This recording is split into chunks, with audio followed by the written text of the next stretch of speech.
बिस्मिल्लाहिर्रहमानिर्रहीम अल्हम्दुलिल्लाहि रब्बिल आलमीन अल्लाहुम्मा सल्लि अला मुहम्मद व आले मुहम्मद ला हौला वला कुव्वता इल्ला बिल्लाहिल अलिय्यिल अज़ीम। देखिए, अब मसला यह है कि सुनने वाले पूरी दुनिया में जहाँ भी सुन रहे हैं, हम लोग ओवरऑल कई कैटेगरीज में बदल गए हैं। एक तो है प्योर दुनिया परस्तों में एक आपका हुक्मरान तबका, और एक वो जो उनकी चाकरी में लगा हुआ तबका, और एक वो जो उनके चाकर बनने के चक्कर में मूव करता हुआ तबका। दुनियादारों के तीन कैटेगरीज में जो हसरतें लेके अभी आगे बढ़ रहे हैं, और एक वो है जो काफी हद तक वो जैसे कहते हैं इन बिटवीन पहुंचे हुए हैं, और वो अब इन बादशाहों के, ट्रम्प जैसों के, ये एप्स्टीन जैसों के तलवे चाट रहे हैं। एक फिर दीनदारों का तबका है।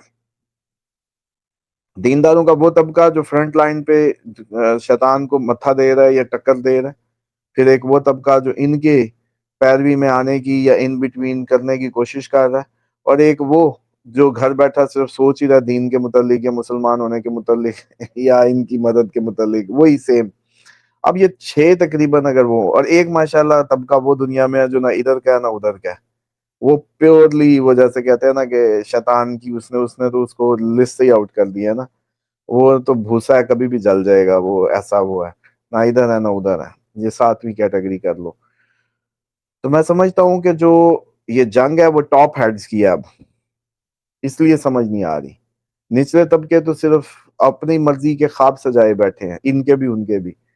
लेकिन ये टॉप जो पोजीशंस हैं, टॉप जो रिलीजियस फैक्टर है और जो टॉप डेवलिंग फैक्टर है दुनियादारों का, वो टकरा गया। निजाम की जंग आ गई है।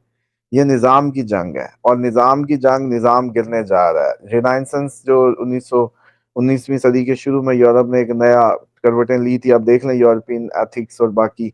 अमेरिका मजीद वो उसको, जर्मन चांसलर अब कह रहे थे जैसे अमेरिका मजीद अब वो नहीं रहा, लीडर नहीं रहा कि वो लीड कर रहा है। इसी तरीके से जो इसकी जो खबर है वो ये थी कि जो बावसूख एक ईरानी मिनिस्टर ने ये खोली, पार्लियामेंट के मेंबर ने, शायद मिनिस्टर नहीं है, मैं श्योर नहीं हूँ, कि ट्रंप ने पैगाम भिजवाया कि दो जगह हमें हमला करने दो, अपनी मर्जी का हम चुनेंगे, फिर दो जगह तुम कर लेना अपनी मर्जी का, और फिर हम भी फतह डिक्लेयर कर देंगे, तुम भी कर लेना, हर कोई अपनी अपनी फतह। तो उसको हो गया जवाब। असल कहानी ये है, जिन्होंने ये ओमान में जो मुज़ाकरात की बात थी या उसकी थी, वो यही थी कि दो जगह तुम मारो दो, यानी कि दुनिया को ये बेवकूफ बनाने के लिए, अपना मुंह छुपाने के लिए इस तरह की एक्टिविटी का वो प्लान कर रहे हैं फेस सेविंग के लिए।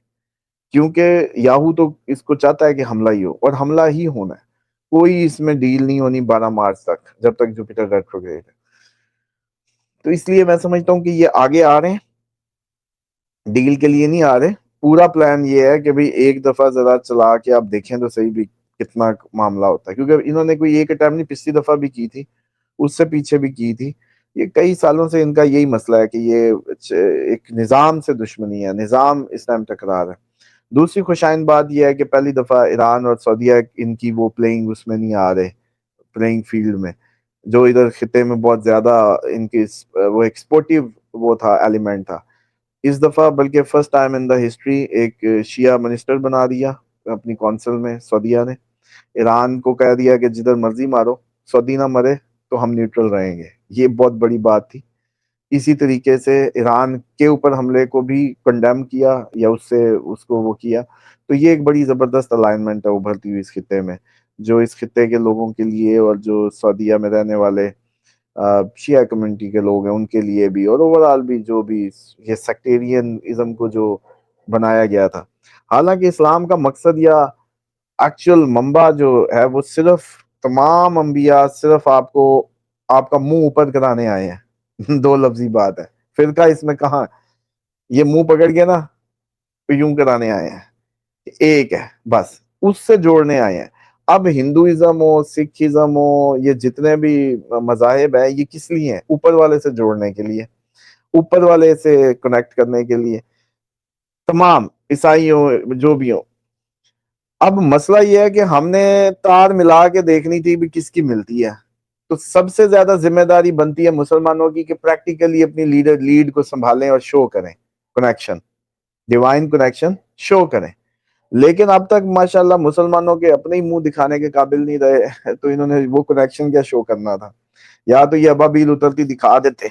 लेकिन अब लगता ये है कि ईरान कहीं ना कहीं ये शो कर जाएगा दुनिया को, और दुनिया ईरान की तरफ अट्रैक्ट होगी और मुस्तकबिल उसमें देखेगी, क्योंकि हालात इतने खराब हो गए हैं कि आप देखेंगे कि यूरोपियन और अमेरिकन ब्रेन्स इतने परेशान हो जाएंगे अपनी लीडरशिप देख के कि वो कहेंगे कि इनके साथ तो हमारा गुजारा नहीं हो सकता, कोई नई सुबह चाहिए उनको, कोई नया स्टार्ट चाहिए। और वो स्टार्ट यहां से उभरेगा। जो ईरान अटैक नहीं कर रहा ना, ये इसी हिकमत के तहत है कि दुनिया को पता चले कि हम अटैकर्स नहीं है, इस्लाम एक अमन का दीन है, इस्लाम उसकी बात करता है अमन की, और जैसे कहते हैं कि सेफ्टी सिक्योरिटी की। तो अब बताएं कि अब इसमें फिरका क्या बन सकता है। आप कहते हैं आजा मैं तेनू रब नाल मिलावा, मैं कहता हूँ आजा मैं तेनू मिलावा, जो मिला दे वो ठीक निकलेगा, सच्चा निकला आप उसको फॉलो करें, बस सिंपल। फिरके किस लिए? तो बात यह है कि फिरकों की कहानियां भी सिर्फ डिविजन्स के लिए यूज करने के लिए बनाई गई, समझ रहे हैं? वरना सादा सादा सीधा सीधा रूल, सीधा सीधा कहानी थी। और ये भी लोग समझ लिया करें कि किसी भी चीज की जब कंपैरेटिव स्टडी में जाते हैं तो जाके देखें कमरे में जो पहला बैठा है वो फिरका नहीं है, जो दूसरा कमरे में एंटर होगा फर्क उसने डाला, तब फर्क उसने डाला।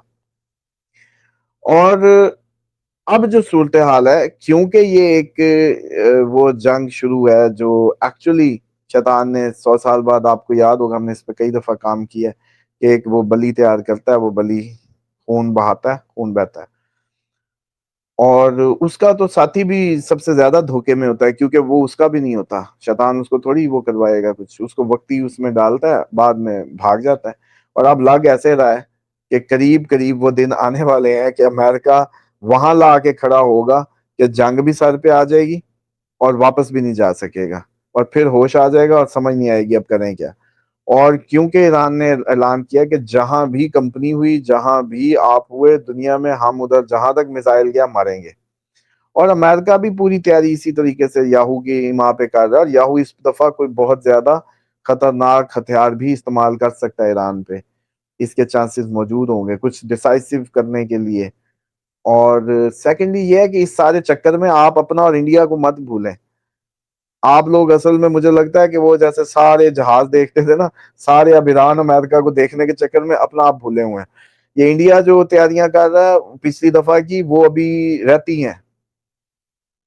प्लान सीधा सीधा है, बलूचिस्तान तोड़ने का इंडिया का प्लान सीधा है, इसराइल के साथ मिलके सिंध को अलहदा करना ही करना है। और इस दफा पन्नू आकिल रहीमिया खान वाली ये जो बेल्ट बनती है, जहां चारों सूबे टूटते हैं, इसको उसने सोचना, इसीलिए ज्यादा ड्रिल इस दफा आपके इस साइड पे हुई, कराची साइड और उस साइड के लगते सिंध के एरियाज में, जो परली साइड थी सिंध की। क्योंकि मिशन उनका बिल्कुल सीधा है कि इधर से मूवमेंट अनारकी, मुल्क में सारी डिस्टेबलाइजेशन करो। और मैं आपको ये भी बता दूं कि यहाँ के माशाल्लाह इस वक्त के जो आपके कई हुक्मरान हैं, उनकी जो ड्राइंग रूम टॉक्स हैं, उनके अंदर ये बातें मौजूद हैं कि चलो हमें क्या मसला है, हम बलूचिस्तान सिंध लेके अलहदा हो जाएंगे और इधर जुड़ जाएंगे। और बताओ, मतलब इतने मेंटली ये भी नामुराद ऐसे ऐसे वो जैसे कहते हैं ना कि हरामी अभी आपकी उसमें बैठे हैं सफों में। हालांकि ये मुल्क इन हरामखोरों के लिए नहीं बना था जो आ गए आपके ऊपर। इस मुल्क में कुर्बानियां कई फैमिलीज की, खून है इसमें, इसकी बुनियादों में। और वो खून जो है वो 14 अगस्त को दोबारा रिश्ता है, अभी भी वो नस्ल बाकी है जिन्होंने आंखों से कुछ देखा, उन्होंने लाइव किस्से सुने हुए कुछ लोग अभी बाकी हैं। तो उनको तो 14 अगस्त के पटाखे अच्छे ही नहीं लगते, उनके घर तो आज भी सफे मातम होती। और वो भी शायद मैं समझता हूँ कि अगर इसको प्रॉपरली मातम के तौर पे मनाना चाहिए था, ताकि इस पाकिस्तान की असल जो कीमत, कदर कीमत थी, उसका एहसास जिंदा रहता कि जितना 20 लाख लोगों का खून बहा था। तो वो तो शुगर लग गया, ये नामुराद सारे चोर डाकू जिस तरह के भी लोग ऊपर आ गए, और ये ड्राइंग रूमों में बैठ के ये बात करते हैं कि कोई नहीं जी, अगर उन्होंने कर दिया तो हम इधर के इधर हो जाएंगे। मतलब ये माइंडसेट मौजूद है, बताने का आपको मकसद ये है। तो ये बेफिक्र रहें, चीजें, रस्सा तो खुलना ही खुलना है, इंडिया का भी खुलना है फिर, जैसे उधर की बातें हो रही हैं, एहतजाज उधर भी चल पड़े हैं। आपको याद होगा इस पे मैंने बड़ा क्लियरली बताया था कि Iran, Pakistan, India Cancerian area की तरह लिया जाए तो ये कैंसेरियन एरिया है। तो अब इधर कोई बड़े मिसाइल विजाइल चलने की कहानियां भी मौजूद हो सकती हैं। तो इसलिए मैं समझता हूँ कि ये जो भी सूरत हाल है, इससे पाकिस्तान इंडिया पे नजर रखें, बांग्लादेश, पाकिस्तान, इंडिया, अफगानिस्तान, ये मजीद बढ़ना है और इसके चांसेस मौजूद हैं कि हम भी दू बदू हो जाएं। इसके चांसेस को खत्म नहीं। लोग पूछते थे कि जी इस साल कब कब चांसेस है, इस साल मार्च तक चांसेस है, फिर सितंबर में चांसेस होंगे दोबारा। और इसी दौरान जो अभी बीमारी आना या वो सब, तो ईरान पे देखें डील वील कोई नहीं होनी, चांसेस मौजूद हैं कि ये अटैक हो ही हो। और चीजें जो है ना वो सिर्फ टाइम बाय कर रहे हैं, दैट्स इट, सिर्फ टाइम बाय हो रहा है।